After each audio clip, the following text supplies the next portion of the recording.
The morning sun always hit the garden just right. Golden beams filtered through the branches of our ancient oak trees, casting dappled shadows across the vibrant flower beds that surrounded our modest suburban home. My grandfather, Harold, was already outside, his weathered hands carefully tending to his prized roses. Even at 72, he moved with purpose and precision, traits that served him well during his long career as an electrical engineer. I watched him from the kitchen window as I prepared our morning coffee. Since my parents passed away 5 years ago, it had been just the two of us. Grandpa took me in when I had nowhere else to go, and together we built a life that was simple but fulfilling. His retirement hobby of gardening had transformed our quarter-acre lot into what neighbors often called the hidden botanical garden of Pinecrest Drive. Our move to Oak Ridge Estates 3 months ago seemed like the perfect decision at the time. The house was affordable, the yard spacious, and the location was just 15 minutes from my accounting job at the city office. What I failed to recognize was the significance of those three letters buried in the real estate paperwork. HOA, Homeowners Association. Three innocent letters that would soon become the bane of our existence. Grandpa looked up from his roses and waved at me. I carried our coffee mugs outside, careful not to spill on the immaculate stone path he had installed last month. He smiled as I approached, his eyes crinkling at the corners behind his wire-rimmed glasses. That smile always reminded me of my mother, his daughter, who had inherited his gentle nature and creative spirit. "Morning, kiddo," he said, accepting the steaming mug with soil-stained fingers. "I think the midnight sapphires are finally taking. Should see blooms by next week if the weather holds." I nodded appreciatively at the row of newly planted rose bushes. Gardening had never been my passion, but I loved how it brought Grandpa joy. After 40 years designing security systems for government facilities and private corporations, he found peace among his plants. The transition from protecting embassies to nurturing delicate flowers seemed to satisfy something deep within him. "Also finished the fence adjustment yesterday," he continued, gesturing toward the beautiful cedar fence that enclosed our backyard. "Used some of the wood from your parents' old place. Thought it would be nice to keep a piece of that history with us." The fence was indeed a work of art. 6 feet tall with custom-carved post caps, Grandpa had labored over it for weeks after we moved in. Each panel contained wood salvaged from my childhood home, the place where my parents had raised me before the tragic accident that took them both. It was more than a boundary marker. It was a physical manifestation of our shared memories. We sat on the garden bench, enjoying the morning tranquility, unaware that our peace was about to be disturbed. The mail carrier appeared at the edge of our front yard, stuffing an envelope into our mailbox. Grandpa volunteered to retrieve it while I cleared away the coffee mugs. When he returned, his expression had changed. His usual gentle demeanor was replaced with confusion as he studied an official-looking letter bearing a gold embossed logo. He adjusted his glasses and began to read aloud. "Dear resident of 432 Pinecrest Drive, it has come to the attention of the Oak Ridge Estates Homeowners Association that your property is in violation of community standards as outlined in Covenant Section 12.3. Specifically, fence height exceeding regulation, non-approved garden ornaments, and excessive floral varieties visible from common areas." He looked up from the paper, bewilderment etched on his face. "Excessive floral varieties? What in the world does that mean?" I took the letter from his hands. At the bottom was a signature in flowing script: Victoria Harrington, HOA President. Below that, a warning: "Please remedy these violations within 7 days to avoid penalties as outlined in your homeowner agreement."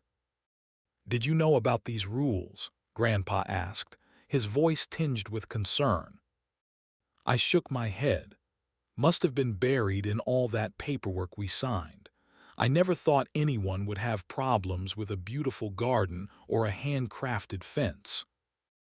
Little did we know, this innocuous-looking letter was merely the opening salvo in what would become a suburban battlefield. As Grandpa's fingers tightened around the paper, crinkling its edges, something shifted in his eyes. The retired engineer who had spent decades solving complex problems was already beginning to analyze this new challenge. The garden that had been his peaceful sanctuary was now threatened, and the spark of determination that ignited in his eyes that morning would soon grow into something neither of us anticipated. The letters kept coming. Each week brought new white envelopes bearing the gold emboss. Ed Oakridge Estates logo, each containing increasingly absurd complaints about our property. It was as if someone was scrutinizing every inch of our home with a magnifying glass, desperate to find fault. Garden gnomes exceeding height restrictions by 0.75 inches. Read one notice. Unapproved shade of mailbox paint. Must be Oakridge cream or foggy morning gray only, declared another. Excessive bird feeder activity attracting non-indigenous avian species, stated a particularly ridiculous citation. Grandpa tried to comply with reasonable requests. He repainted the mailbox in the approved foggy morning gray, though he grumbled about it for days. He relocated the bird feeders to less visible locations in the yard, but with each small concession, it seemed that 3 new violations would mysteriously appear. It was during the 3rd week of this paper bombardment that we first met Victoria Harrington in person. I was helping Grandpa deadhead some marigolds when a silver Mercedes sedan slowed to a crawl in front of our house. The window rolled down to reveal a woman in her 50s with immaculately styled blonde hair and oversized designer sunglasses. "Excuse me," she called out, her voice carrying an artificial sweetness that immediately set my teeth on edge. "Are you the new residents?" Grandpa straightened up, wiping his hands on his gardening apron. "Yes, ma'am. Harold Wilson. This is my granddaughter, Emma."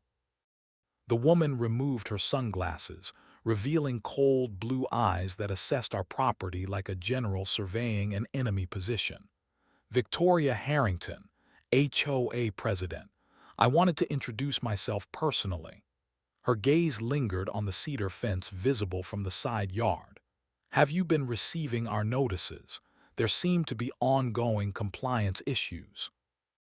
"We have been addressing them as quickly as possible," I replied, trying to keep my tone neutral despite the growing irritation I felt. "Well," she said with a tight smile that never reached her eyes, "some neighbors have expressed concerns about your unusual landscaping choices. We pride ourselves on consistency and curb appeal in Oakridge Estates." Grandpa gestured to his immaculate flower beds. "Been gardening for 30 years, Miss Harrington. Never had complaints before. Most folks seem to enjoy the colors." "Our standards are outlined clearly in the covenant," she replied. Her eyes narrowed as she spotted something over my shoulder. "And that fence is definitely over regulation height. 5 feet is the maximum allowed." "The real estate agent said 6 feet was fine," I countered. Ms. Harrington's lips pursed into a thin line. "Agents often misrepresent guidelines. The covenant is quite clear. I suggest you review it thoroughly." With that, she raised her window and drove away, but not before I caught her taking pictures of our property with her phone. That evening, Grandpa pulled out the fence specifications he had drafted. "The fence is exactly 6 feet," he confirmed, measuring tape in hand.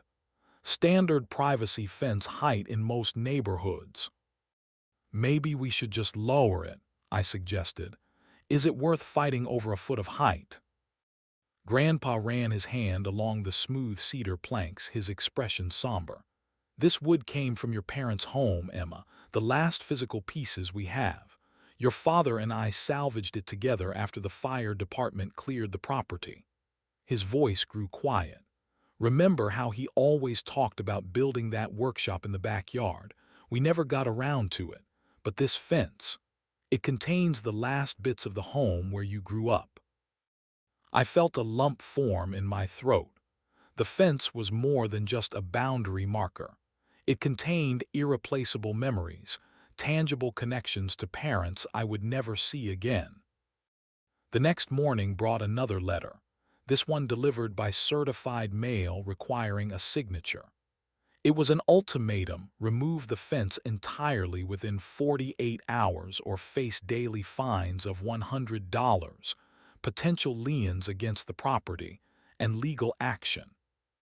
I found Grandpa in his small workshop in the basement, reading the letter under the bright work light. His shoulders were slumped in a way I rarely saw, making him look older than his years. But when he looked up at me, something had changed in his eyes. The resignation was gone, replaced by a steely resolve that reminded me of his younger self in the photographs from his engineering days. "They have gone too far," he said quietly, folding the letter with deliberate precision.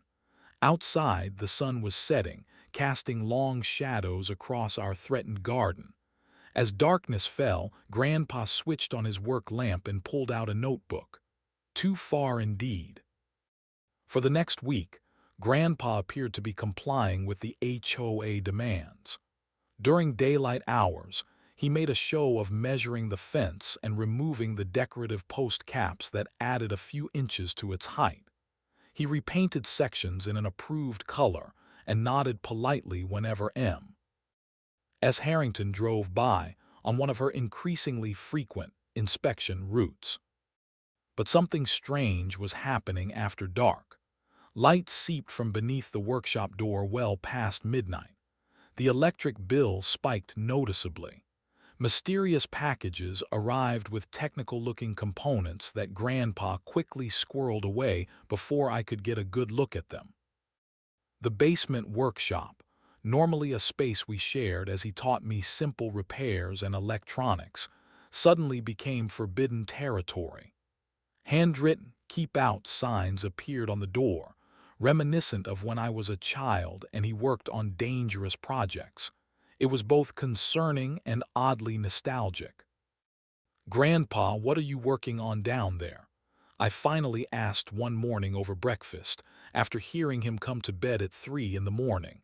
"You are not sleeping enough. I am worried about you." He looked up from his toast with the innocent expression that always meant he was up to something. "Just making some modifications to comply with the HOA regulations. Nothing to worry about." "You have been down there every night this week. That does not sound like simple compliance to me." "Trust your old grandpa," he replied with a wink. "Sometimes the best way to follow rules is to understand them completely first." My concern grew when unfamiliar tools and equipment began appearing around the house. An oscilloscope I had never seen before sat on his workbench. Spools of thin wire and motion sensors like those he used to install in high-security facilities were stacked in cardboard boxes. Most worrying was the determined glint in his eye, one I recognized from childhood stories my mother used to tell about his more mischievous inventions. 3 days later, I returned home from work to find Grandpa on a ladder next to the fence, carefully concealing something in the narrow space between fence posts. When he saw my car, he quickly finished his task and climbed down, looking suspiciously nonchalant. "What are you installing on the fence?" I asked directly. "Just some support brackets," he answered, not quite meeting my eye. "The HOA wants stability improvements." That night I could not sleep. Around midnight, I crept down to the workshop and gently opened the door. What I found was astonishing. The small space had been transformed into something resembling a high-tech security command center. Blueprints of our property were pinned to the walls. Circuit diagrams covered his drafting table. Most surprising were the framed certificates and photographs I had never seen before, apparently unpacked from storage boxes. Grandpa in a military uniform shaking hands with serious-looking men in suits. Grandpa receiving awards. Patents bearing his name for security systems apparently used in embassies worldwide. Finding everything interesting, his voice startled me.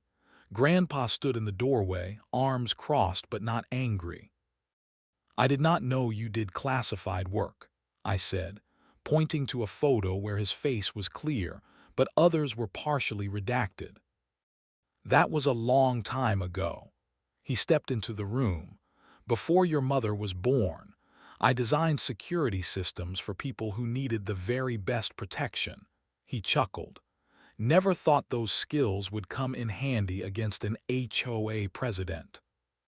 "Grandpa, what exactly are you planning?" He gestured for me to sit beside him at the workbench.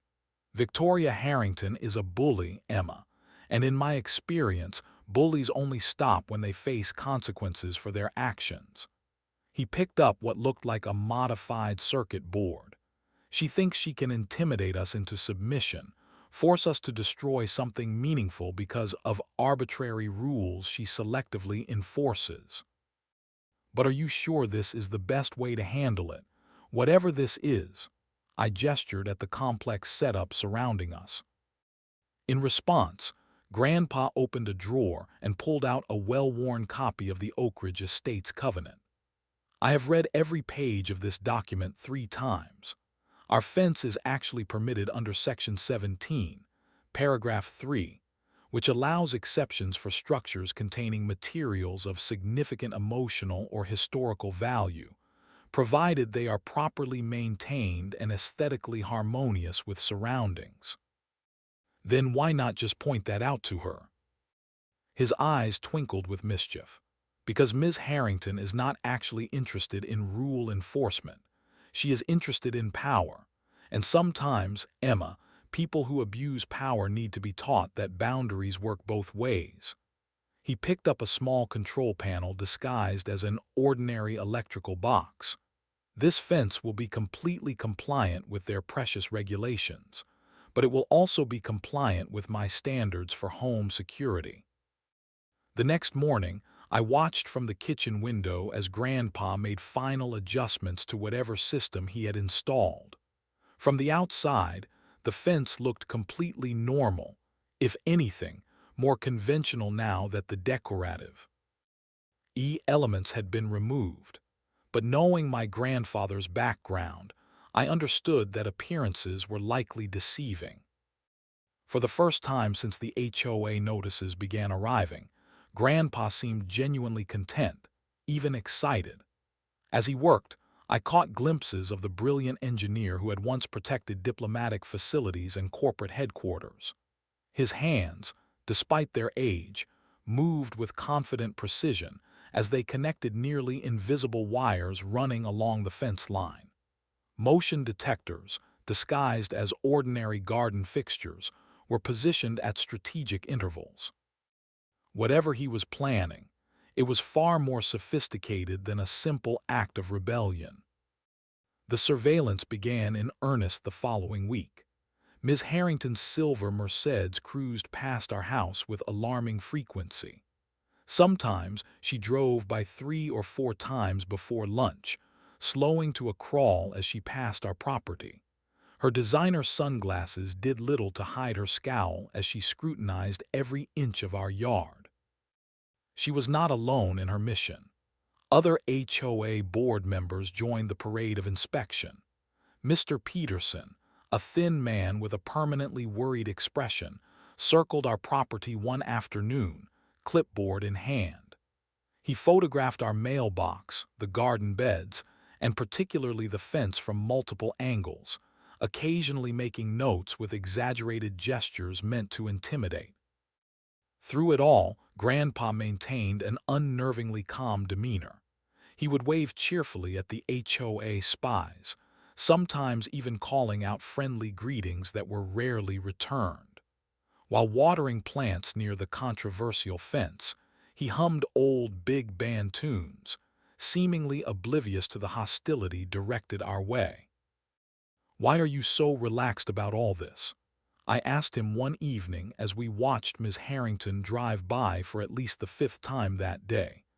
"They are clearly building a case against us." Grandpa smiled mysteriously. "Let them look all they want. The more they watch, the better." His peculiar confidence puzzled me until later that night. Unable to sleep, I went downstairs for a glass of water and noticed light still emanating from the workshop. The door was ajar, and my curiosity drew me closer. Inside, Grandpa sat in front of what appeared to be a sophisticated monitoring station.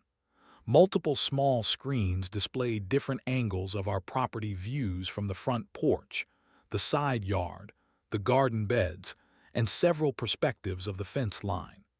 The setup was far more advanced than typical home security cameras. "Figured you would find your way down here eventually," Grandpa said without turning around. "Come see what our friends from the HOA have been up to." I moved closer, stunned by the comprehensive surveillance system he had installed. "How long have you had cameras recording everything?" "Since the second citation," he replied, "but the interesting footage only started accumulating last week." He clicked a few keys, pulling up time-stamped video files. "Watch this." The first clip showed Ms. Harrington approaching our property on a Sunday morning while we were at church. She looked around furtively before extending a measuring tape across our flower beds, taking photos with her phone. The second clip was even more shocking, her manicured hand reaching through our gate latch, testing if it was secured. "That is trespassing," I gasped. "Indeed it is," Grandpa nodded grimly. "But this is the most damning evidence." He played a third clip showing Ms. Harrington deliberately knocking over one of his ceramic garden gnomes with her purse, then photographing the broken pieces as if documenting a violation. "She is setting us up," my outrage boiled over. "We need to report this to someone." "All in due time," Grandpa replied calmly. "I am building a comprehensive case. Look here." He pointed to a thick binder filled with printed screenshots, dates, times, and notes. "I have documented every instance of her targeting our property, cross-referenced with the HOA covenant sections she claims we are violating." He swiveled in his chair to face me fully, his eyes gleaming with righteous indignation. "They think they know the rules," he whispered. "But I have been studying the actual HOA bylaws, county ordinances, and state trespassing laws. She has been breaking all three." The evidence was irrefutable. Ms. Harrington had not simply been overzealous in her rule enforcement. She had been actively sabotaging our property to manufacture violations. The injustice of it made my blood boil, but Grandpa remained surprisingly composed. "Why not just confront her with this evidence now?" I asked. "Timing is everything in security operations," he replied, the specialist in him emerging. "Right now, she thinks she is in control. She believes we are ignorant of both her actions and our rights. That perceived advantage makes people careless." He turned back to the monitors, watching as a real-time feed showed our empty, peaceful yard under the moonlight. The fence stood solid and unassuming at the property line, giving no hint of the sophisticated systems now embedded within it. My old colleague at the State Department used to say that the best security measures are the ones nobody notices until they need to, Grandpa mused. Ms. Harrington has consistently shown that she believes herself above the very rules she enforces. I suspect it is only a matter of time before she escalates further. And when she does, a slow smile spread across his face. When she does, we will be ready. Every system needs a trigger point, Emma. We just need to wait for her to cross the line, quite literally. As days passed, the surveillance continued on both sides. Ms. Harrington and her HOA allies patrolled our street with increasing frequency, while Grandpa's hidden cameras silently recorded their every move. The tension built like a thunderstorm gathering on the horizon, the air charged with anticipation of the inevitable clash to come. The emergency HOA meeting was called on a Tuesday evening. Every resident of Oak Ridge Estates received a notice emphasizing mandatory attendance to address urgent community standards violations threatening property values. The implication was clear to everyone who received the notice. Someone was endangering the sanctity of their exclusive neighborhood. Grandpa and I arrived at the community center to find nearly every seat filled. Whispers ceased as we entered, and dozens of eyes tracked our movement to two empty chairs in the back row. The tension in the room was palpable, splitting the residents into visible factions. Some neighbors avoided eye contact, clearly fearful of association with the rule breakers. Others offered subtle nods of acknowledgement or small smiles of support. Ms. Harrington called the meeting to order with 3 sharp raps of her gavel. She stood at the podium in a tailored navy suit that projected authority, her blonde hair swept into a severe bun. "Thank you all for coming to this important gathering," she began, her voice carrying the practiced warmth of a politician. "As you know, Oak Ridge Estates maintains its premium resale values through strict adherence to our community standards." For the next 20 minutes, she detailed the importance of conformity in suburban aesthetics, showing slideshows of exemplary properties, contrasted with images of problematic elements that mysteriously all seemed to be photographed at our address.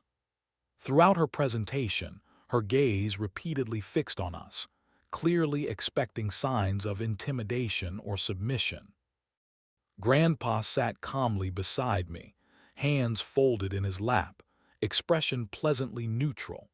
His composure seemed to unnerve Miss Harrington more than any protest could have.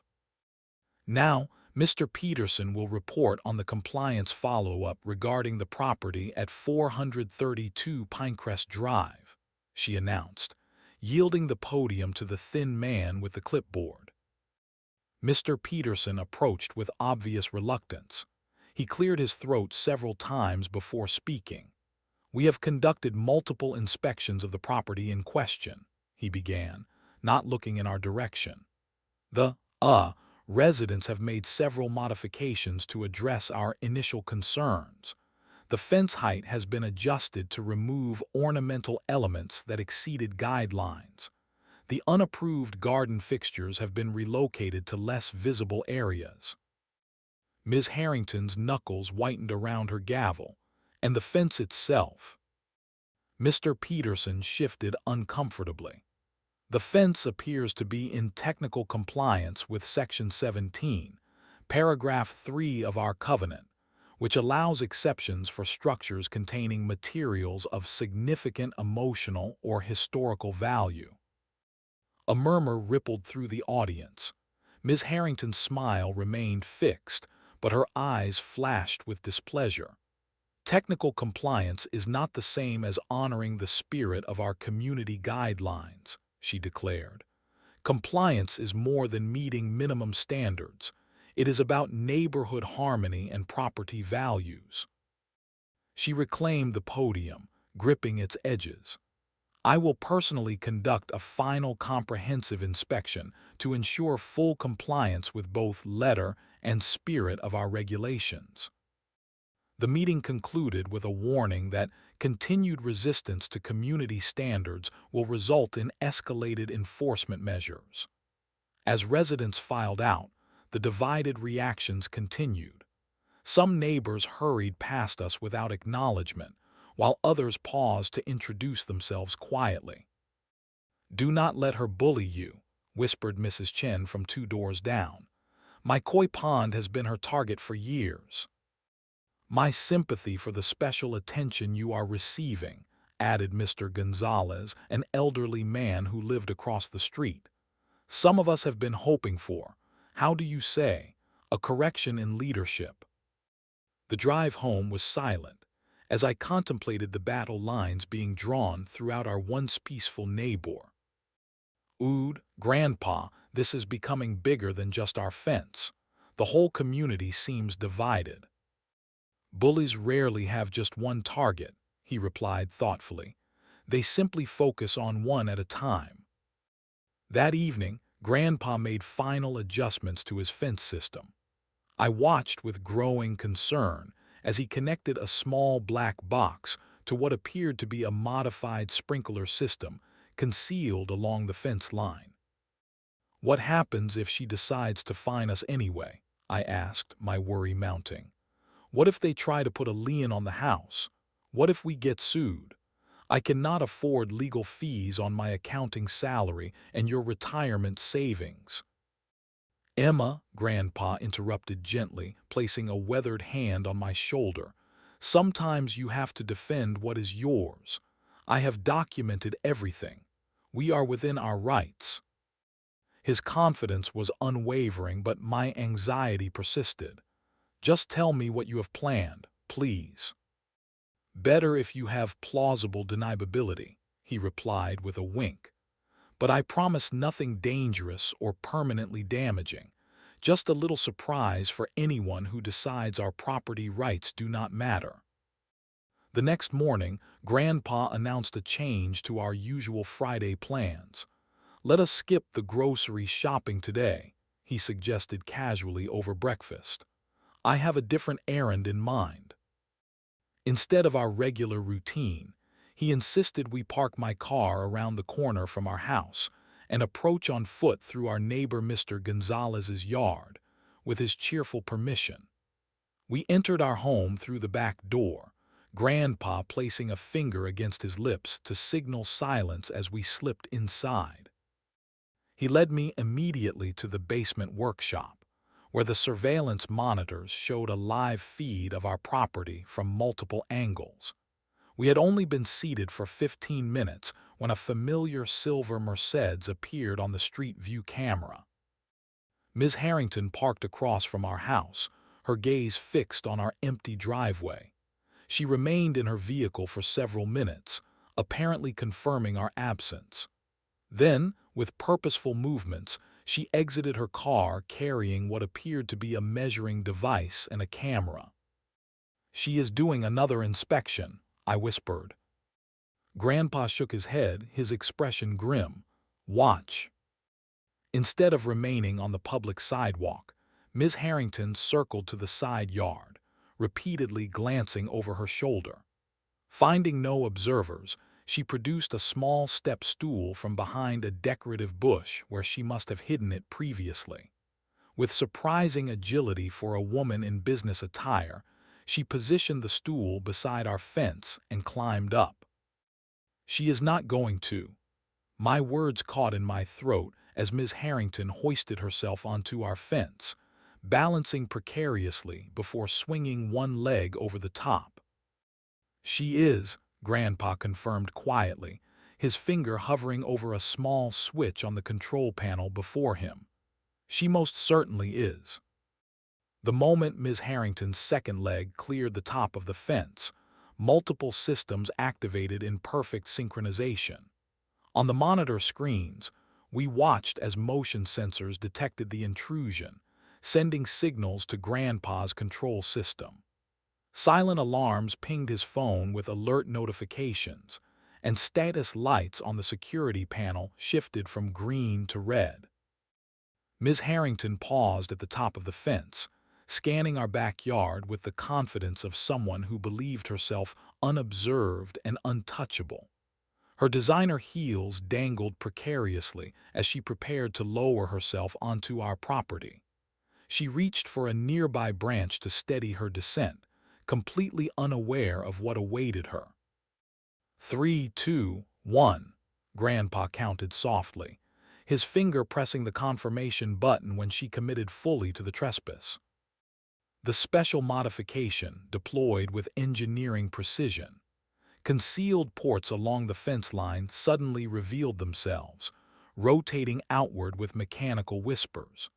Before Ms. Harrington could react, a specialized sprinkler system erupted into action, releasing targeted jets of water mixed with a harmless but vivid purple dye. The transformation was instantaneous and complete. Ms. Harrington went from composed HOA tyrant to sputtering, drenched victim in seconds. The purple liquid soaked her expensive silk blouse, tailored slacks, and perfectly coiffed hair. Her mouth opened in a perfect O of shock as the cold mixture hit her skin. Industrial-grade temporary dye, Grandpa explained calmly as we watched. Completely harmless, dermatologically tested, used in security systems for banks to mark robbers. Washes off skin within 48 hours but stains clothing permanently. On screen, Ms. Harrington lost her balance in the surprise, tumbling the short distance to our lawn with an undignified yelp. She landed in an ungraceful heap, purple rivulets running down her face and arms as she struggled to comprehend what had happened. Her expensive leather handbag had not been spared, now dripping with color. Full evidence of her trespass. Her composure shattered, she let loose a shriek of outrage that echoed through the neighborhood. "What is this? What happened? My clothes, my hair." While one set of cameras continued to record her from multiple angles, another set captured neighbors emerging from surrounding homes, drawn by the commotion. Mrs. Chen appeared first, followed by the Johnsons from the corner house. Within minutes, a small crowd had gathered at the edge of our property, staring in astonishment at the purple-streaked HOA president sprawled on our lawn. "Time for Phase 2, Grandpa said, standing up with surprising agility, ready to make an entrance. We exited through the back door and walked casually around the side of the house, approaching the scene as if we had just returned home to find this strange situation unfolding. Grandpa carried a large white towel, his expression a masterpiece of concerned innocence. "My goodness, Ms. Harrington," he called out as we approached. "What are you doing on our property? Are you hurt?" He extended the towel toward her with exaggerated consideration. "That security system only activates when someone illegally jumps our fence. Are you all right?" Ms. Harrington scrambled to her feet, purple dye dripping from her chin as she pointed an accusatory finger at Grandpa. "You did this deliberately. This is assault. I will sue you for everything you have." "Assault?" Grandpa's eyebrows rose in perfect simulation of surprise. "I am afraid you misunderstand. This is a standard perimeter security system that only activates when someone trespasses by climbing over the fence rather than using the gate. The die pack is a legally permitted security measure under state law to identify trespassers for potential criminal prosecution."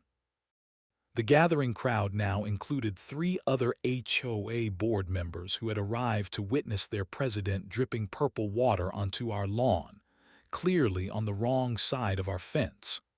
Mr. Peterson's mouth hung open in shock, while Mrs. Berkowitz from the Architectural Committee covered her mouth with her hand, eyes wide. "The system automatically documents trespassing incidents," Grandpa continued, his voice carrying to the assembled neighbors. He pulled out his phone, displaying the security app interface. "This must be what? The 7th time you have entered our property without permission." He turned the screen toward the onlookers, showing a grid of previous intrusions captured by the security cameras. Each image clearly showed Ms. Harrington on our property, with date and time stamps providing indisputable evidence of her repeated trespassing. 7 times, he repeated for emphasis. The previous 6 occurring when we were not home, according to the timestamps, Most curious behavior for an HOA president, do not you think? The murmurs from the crowd grew louder. Ms. Harrington's face, what was visible beneath the purple streaks, fluctuated between rage and panic as she realized the extent of her exposure. Not just the physical evidence of the dye, but the accumulated digital evidence of her pattern of behavior. "You cannot prove that was me," she sputtered, backing toward the gate, dignity forgotten. "The cameras are high definition, Ms. Harrington. They caught your license plate, your face, and even the HOA badge you wear on your lapel. Plus, there are about 15 witnesses right now who can confirm your presence on our property." Grandpa's voice remained calm and reasonable, which seemed to infuriate her further. "Would you like me to call the police to file a formal trespassing report, or would you prefer to leave through the gate like a proper visitor?" "This is not over," she hissed, clutching her ruined handbag to her chest as she stalked toward the gate. Purple footprints marked her path across our lawn. "Oh, I believe it is just beginning," Grandpa replied softly, but loud enough for nearby neighbors to hear. "The HOA board might be very interested in reviewing the full security footage at the next meeting. Say, tomorrow at 2 p.m. at the community center. I will bring my projector." As Ms. Harrington retreated to her car, the gathered neighbors remained, many approaching us with expressions ranging from shock to poorly concealed delight. The balance of power had visibly shifted in the community, marked by purple dye and the unmistakable evidence of abused authority. The community center had never been so crowded. Every seat was filled, with latecomers standing along the walls.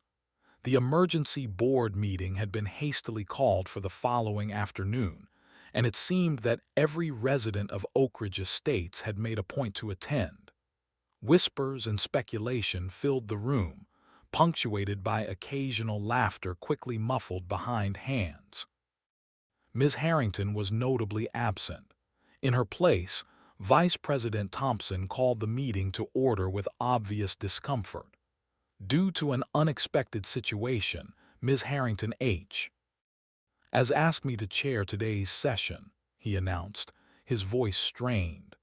"We have a single agenda item, an incident report regarding property at 432 Pinecrest Drive."